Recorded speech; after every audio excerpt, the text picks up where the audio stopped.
Ladies and gentlemen, we are a roaring democracy and proud of it. It is, let's face it, about emotion. It's a bit about a grandstanding and a bit of tamasha and tadka thrown in.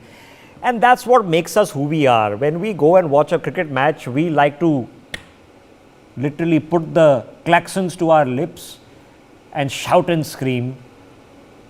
So why not be who we are? It's perfectly fair when covering an election. It's about the goss and this happened and who will betray whom and who's winning what and will they win by these many seats, who will lose their deposit, was Arvind up to, was Narendra Modi up to? Well, he's the Prime Minister been making sure today that the people of Gujarat don't feel that they've been taken for granted. He's just done his largest election rally so far as the first phase of the Gujarat elections have now concluded.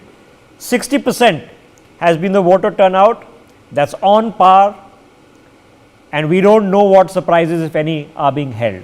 So there is the rough and tumble of the politics and the one-upmanship, but I have to ask myself the question, and as I do in every election cycle, because if that's all we talk about, who gave gali to whom, who insulted whom, who went where, who did what, okay, all of that's important.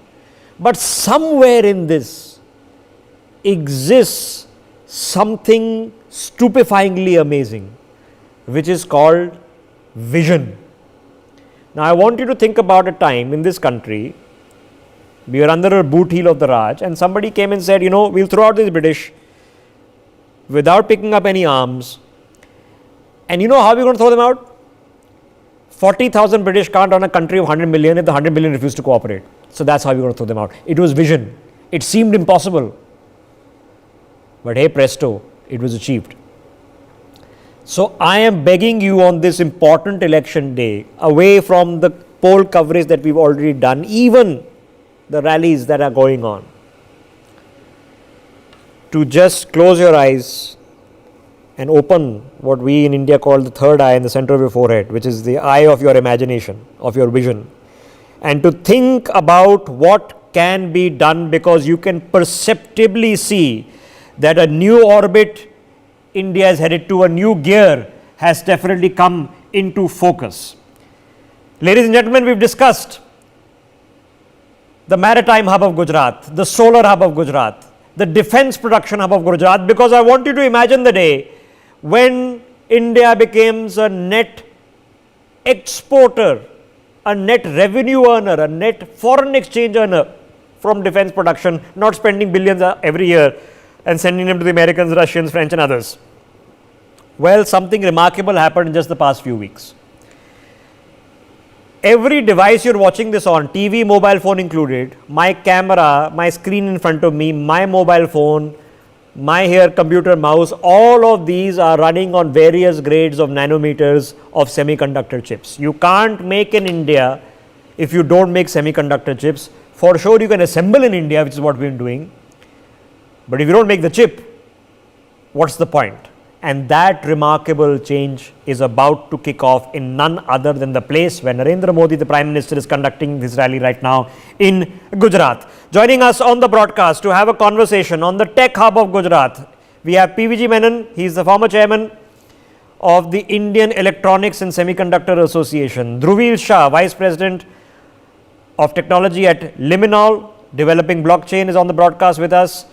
Bhairav Shankar, MD of Avantari Technologies, with their work on AR, VR and semiconductors. Arun Mampari, semiconductor professional and expert. Ashutosh Pratap Singh, who is a tech content creator. And Raman Talwar, he is founder and CEO of Simulanis, are joining us on the broadcast. Mr. Menon, let me kick this off with you, because yes, we have in handfuls, made some semiconductor chips for, for ISRO and a few specialized things. But mass grade semiconductors are coming, they are coming to Gujarat, and how do we get excited about that revolution, sir? So, Rishabh, we've been designing chips in India for a long time. Yes. And for several years, I've often said in public statements that there is probably no chip in the world which is not touched by India in some way. Design, verification, embedded software, certainly the apps that make these chips sing and dance. The next logical step is, I would, Rishabh, look at this in a slightly different way. I would talk about the strategic importance to de-risk our supply chains. And COVID vividly brought to light what happens when semiconductor supply chains get disrupted. And if we are looking at building capability in India to fuel the 22% plus CAGR for our domestic electronics demand, then securing our semiconductor supply chain is critical. Whether it's Gujarat, there are other states which have also announced, incentive packages to attract semiconductor. Yeah, and if that's the race, it's a very happy race. But Mr. It is a very happy. Mr. Menon, like I said, we live in the world of the attention economy. If nobody else, Elon Musk proves that to us every day. You bring attention to a subject and it suddenly finds investment. I mean, maybe crypto and blockchain is about that. So much attention, so there's money being thrown at it. So the importance of the semiconductor, ladies and gentlemen, you can't build an electric economy if you don't have lithium. You exchange oil dependency for lithium dependency. You can't do manufacturing of electronics if you don't make the semiconductor chips at the most advanced grades, because by the time you finish making the semiconductors, then tomorrow you'll have quantum chips. So Mr. Menon, in terms of an opportunity of an industry creation, to the point where I remember a Jamshedji Tata in the 1920s setting up India's steel plant, somebody created an industry which earlier did not exist. This is what's happening at scale in India right now. How do we get people excited about this space? Two things. One is the size of the market, which is currently at about $24 billion and expected to go to 100 billion in the next decade. Second is the fact that our consumption of electronics is also growing in terms of the products that are going to use these chips. We are already the second largest manufacturer of smartphones in the world. If you look at our production of televisions, if you look at our production of things like ceiling fans, all of which use semiconductor devices, all of them are exploding across the board. So India is both a market for these chips, and we are already a design center for. Designing center. But if we can make in this mobile phone, if you can make the chip which is currently made by either the Taiwanese, the Koreans, or by Qualcomm, and you can make the screen which is either made mostly by LG and Samsung, okay, which are Korean companies. Those are the two main components. Everything else we can already make.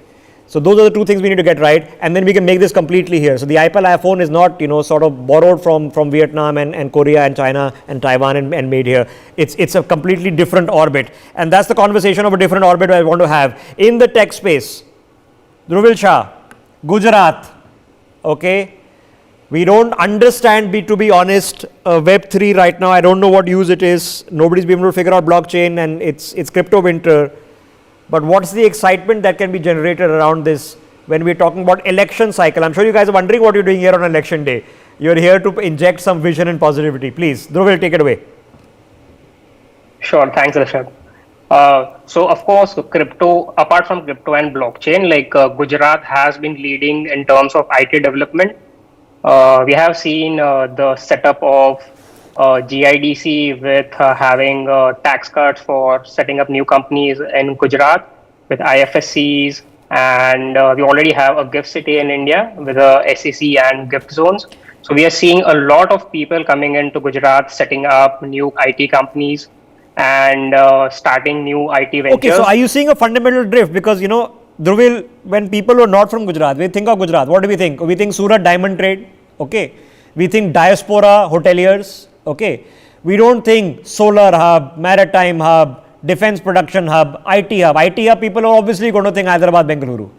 So are you seeing that perceptorial change happen? After the setup of the gift city and SEZ, the things are moving to a positive direction right now. We are seeing a lot of influx of capital and also influx of new MNCs setting up their hotspots in Gujarat in the gift city. And the government of Gujarat is getting us a 405 crore IT project for GIDC, where a brand new technology hub would be set up. So the new IT companies can come in and set up their hub here. So there has been a lot of developments in Gujarat in the Okay, last so the 2 years. lessons of COVID, okay, if we are to take any, the low tech, the making of a mask, and then we realize even the agarbattis are coming from China, okay, unbelievable. So the low tech we should nail for sure, but on the high tech, it is going to require a little bit more work and patience. And that's going to require a momentum, because you can't make just a part. You have to have the whole ecosystem. Okay, if you want to do manufacturing, then you have to have the material science, the material production, the CNC machines. It goes across the ecosystem. You can't have one part of the puzzle and the rest don't add up. Mr. Bhairav Shankar, in terms of us thinking of Gujarat in a different way as a tech hub, I'm not disparaging Bengaluru and now, incidentally Tamil Nadu, where the iPhones are being manufactured, or Hyderabad, where you have the Cyberabad. But in looking at other places, how do we put Gujarat on the front and center? I think that at the end of the day, one of the critical things that affects any kind of electronic manufacturing, and I'm an electronic manufacturer myself, I've recently developed this one ring that is a smart ring that measures multiple parameters. And what this thing, basically one of the biggest hurdles in any kind of electronic manufacturing is the availability of chips, and also the idea that these chips are actually something that can be stopped. So if, and this is a big if, but if Gujarat can pull off becoming the chip manufacturer of India and of the world, it is a huge game changer. It's not a game changer for people working in the software zones and so on. They can't see it immediately. Okay, so Bhairav, let's talk about the ring you just showed us. Okay, so I'm assuming you've designed it here. You've done the coding, okay, but the sensors and the chip, which are the two main components for you, where do you get them from? Where are they coming from? So sensors come from places like in America. Most of my sensors are from either Japan or America. Right. And but the manufacturing for all these sensors still happens in China, not even in Taiwan. It happens a lot in China. So these manufacturers, for example, Silicon Labs, Nordic Semiconductor, all these guys have manufacturing plants all across the world. Correct. And then they pool everything together and then they ship it out to various design groups like ourselves. Correct. Right? So if a company, this is the ability that companies now have in India, because when VLSI technology, when you're talking about integrated circuit chip design, what you're basically saying is that somebody else is making it and now you're having that ability in India. The question that we all have to ask is, what is holding back hardware startups in India? We see thousands and millions of software app related startups in India, but not as many hardware. You've been bang on, absolutely. What is holding by hardware startups in India, when we obviously write the code for everything under the sun, is for this reason. Yeah, finish your thought. Yeah, the thing that holds us back is two major things. One is that we don't have availability of chips and we have to order everything outside. And then we're stuck behind custom paywalls, right? Like we have to pay almost 30% on customs on top of whatever we're already making. Yeah, so now that's the forever irony, then that is, I sympathize with the government on the irony on, do you make it more difficult to import, to produce an industry, but if you don't have an industry, then it makes no sense. Yeah, so now at least so I know we're 2-3 years away from the, at least at a relevant nanometer level. Okay, ladies and gentlemen, if you can do up to 90-100 nanometers for most consumer products, you're okay. It's only when you get into really high tech stuff that you need to come under the 10 nanometer mark. And even if the semiconductor just can take care of consumer goods, we have come a long way. So let me get Arunji into this conversation. Arunji, I mean, yes. Am I trying to artificially create a buzz that India is about to make semiconductors and guys get excited about it, or should we actually be excited about it? Well, I think it's half of both, in the sense that what you said last, as you don't need the most advanced technology nodes for everything. You can manage a lot of consumer products and a lot of sensors and automotive related products and analog chips and so on and so forth at a much higher nanometers than what is currently the state of the art, which is 3 nanometers and 5 nanometers. Now, having said that, and this is where unfortunately or whatever India delayed it for so long, maybe whoever was advising the government or so, someone was telling previously that, you either get it, either get the best or don't get it. That seemed to have been the mentality for decades.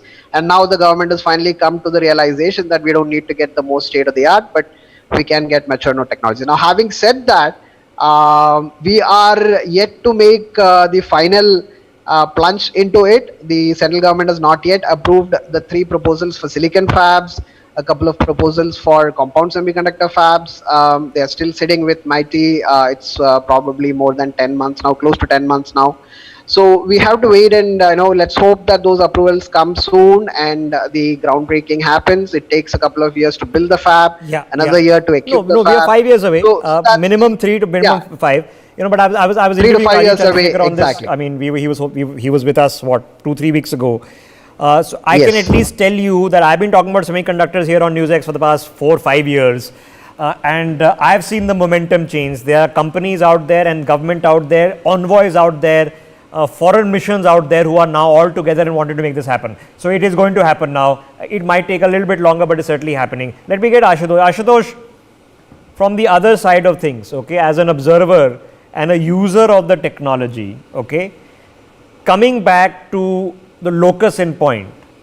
When we think of high tech and all your IT events and phone launches, they're all happening Delhi, Bombay, Bengaluru, now maybe Chennai. Gujarat doesn't figure. Should it? The thing is, I think we need to understand it here. Like the GDP of Gujarat is around like 240 billion, and at the same time, the GDP of Delhi is more than Gujarat, like as compared to the landmass. It's 272 billion dollars. So definitely, definitely Gujarat is lacking behind in some of the perspectives. Definitely, it's one of the biggest star in industry and some specific like export and all things. But when we are going digital, or when we are going in high tech advance like cryptocurrency, like as a tech creators, or even SEZs, like Gujarat only have 20 special economic zones as compared to Maharashtra. So 20 is a very less amount when we know that Gujarat has given us some of the most business successful people. So definitely, if looking at this point of time, Gujarat is a kind of lacking behind in that development. But when we look at the growth, the GDP growth, if I'm not wrong, it's 18% in the last year. I'm going to switch you away from the economics. I'm going to ask you and rephrase the question I first put to you. Since the tech launches that you're going to be attending aren't going to be happening in Gujarat, they're going to be happening everywhere else. I'm telling you, it's Delhi, Bombay, Bengaluru, maybe Chennai, okay, maybe Hyderabad. It's certainly not Surat and Ahmedabad, okay. For that perception to change, as this is the technology hub now, okay, or a major technology hub, does the making of the chip make that difference? Couple of years from now, I'm not saying 10, 2 years from now. Definitely it will change, because I mean, it's all the products. Like if you think about who is making these meetups, or who is making these all exhibitions, it's all about the tech companies who is making them. But when they are choosing a location which is more proficient in that, then definitely people move there. But when Gujarat is going to get that point, so definitely people will move from Bangalore. Okay. So let me go to Raman Talwar before I come back to everyone for a quick rapid fire, and then when you wind up. Raman Talwar, when it comes to places of your specialization, when we are going into AI and data mining and getting into stuff that honestly I don't understand very well. At this point of time, what is the opportunity for states like Gujarat, which is not already been tied down by other places in India? I think the opportunity is huge. I just would like to mention a fact. I was just day before yesterday, I was there at the launch of Meta's flagship XR open source fellowship program. It was done at FICCI. And I'm glad to, of course, inform that Gujarat was chosen as one of the nodal states where they would actually launch and support more than 20 companies and invest up to $1 million in grants. And this is an initiative which is being done in association with the Ministry of Electronics and Information Technology. It definitely bodes down well for the state. I believe innovation is happening with Meta's entry into the ecosystem. As we all know, the imprint of the XR technologies overall, which it is going to have on the Indian GDP. I think Gujarat is definitely coming forward. I personally feel that Ahmedabad and other cities in Gujarat will be at the forefront of extended reality in the time to come. Okay, what does we the do a future lot government of work there as Gujarat, well. come 8th December, okay, what does the future government of Gujarat need to do, okay, to provide a better place for entrepreneurs like you to be tempted to set up there? I think the one thing they could do is, like Meta has made a start. They've given a grant fund, in fact, to a lot of innovators there. The only way we can actually make this happen is to fuel innovation in the state, and that can happen through research grants and funds, more institutions set up, more incubators set up, which can actually help the flourishing of various startups there. I think this could be a good step forward. Okay, all right. Let's just quickly go across everyone before we run out of time. Mr. Menon, for a future government of Gujarat, okay, what are the 1, 2, 3 things you're hopeful that they get right in the tech space? So one, let's not forget, if you're looking at manufacturing, whether it's semiconductors or display or, assembly of, say, let's say memory, what you're looking at is manufacturing. This is not design. So you need the government of Gujarat to work with the companies to look at helping them solve structural disabilities to manufacturing. So, layer policies over and above what the central government is giving under the PLI scheme or the specially announced PLI for semiconductor scheme, right? And there is, let's not forget, there is competitive federalism. So other states are also in the picture. That's point number one. Point number two, again, it is manufacturing, so there are going to be infrastructural requirements. There will be connectivity required to airports, to ports. There will be required fast customs clearances. There will need to be skill development on a massive scale. And the government of Gujarat would do well to look at how Tamil Nadu solved this problem in the 90s when Sri Parambadur came up. And there were some forward-looking policies there. So skill development for manufacturing job roles, not just for design. All right. Okay. Good point made. Dhruvil Shah, looking at Gujarat, next government, what do they need to get right to be building up your technological space? Right. So we need to focus more on the skill set. So we need more IITs, NITs set up in the state. So that would increase the amount of skill set that we have in the state. We also need more SECs set up.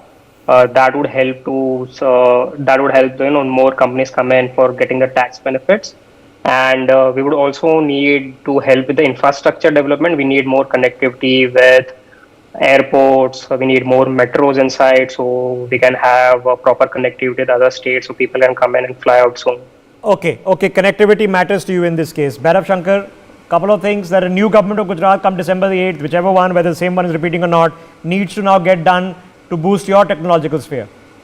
I have 3 points. I'll make them very quickly. Gujarat has has the best design college as well as the best business college in India right now, with NID and with IMA also both there. I think that they have to utilize their resources, and if they have set up manufacturing there, they have to pull in from these, because they're the critical part of the value cycle. These two other major parts of the value cycle Gujarat already has. It has just now gotten the third one, and if it can fast road that, it's great. Second is that Gujarat by itself has not invested heavily in technology, and if the government is serious about making a technological push and making it into a hub of technology in the future, I believe that the government needs to invest in making technology happen, in making the smart cities smarter with tech and so on. And third, I'll make it for the central government. I think that the R&D licenses that they had given out, which were great, I think that what they had, but they pulled out some of the major schemes this year in the last budget, which were the TDS grant as well as the GST benefits for R&D companies, and I think that the central government needs to put that back in there. Let's come back. The budget is coming up let's come back and have a conversation closer to the budget on that point. What's the ring about, and where can we get one? The ring is called the Dhyana ring. It measures how well you are, it measures multiple sensors like your sleep, your steps, etc., and also your mindfulness as well as your stress levels. You can get it online at smartdhyana.com. Okay, so my stress levels are generally very high. Arun ji, two few things the government of Gujarat, future government on 8th now needs to get right. Yeah, I'll just say 3 points related to only semiconductors. One is that though we say India is a design powerhouse, it is mostly as a service or an outsourcing. We don't have fabless companies like Qualcomm or Nvidia or MediaTek. So we need to start having companies which own chips, not just do service for MNCs. Good point. Second, there are many more elements of the supply chain. For example, the chemical industry or even the equipment manufacturers like ASML or Applied Materials, which Gujarat can pull in because it is known to be friendly to manufacturing space. Third, competitive federalism, yes. But just like the global semiconductor supply chain, nobody is 100% self-sufficient. There's always a interdependency between countries. Similarly, within the states of India also, there will be an interdependency, and that will also have to be encouraged in addition to cooperative federalism. It's difficult to get an election rally, people getting excited, hum semiconductor banayenge, and that will win you 1,000 votes. So I appreciate the reticence in a political campaign, but ladies and gentlemen, there was somebody called Jamshedji Tata who went and built a steel foundry when India had none. It was the largest in Asia at that point of time, and an entire city and generations have grown up around it. Let me quickly get to Ashutosh. Ashutosh ji, in your sphere, few things you would hope the government of Gujarat come on December the 8th now gets right.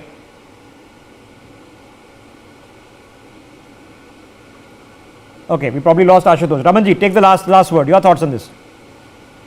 I think following on from what we spoke, if there's any state which can actually become a hardware hub, it could be Gujarat. It should be Gujarat. I believe there's a lot of capacity building which can happen there.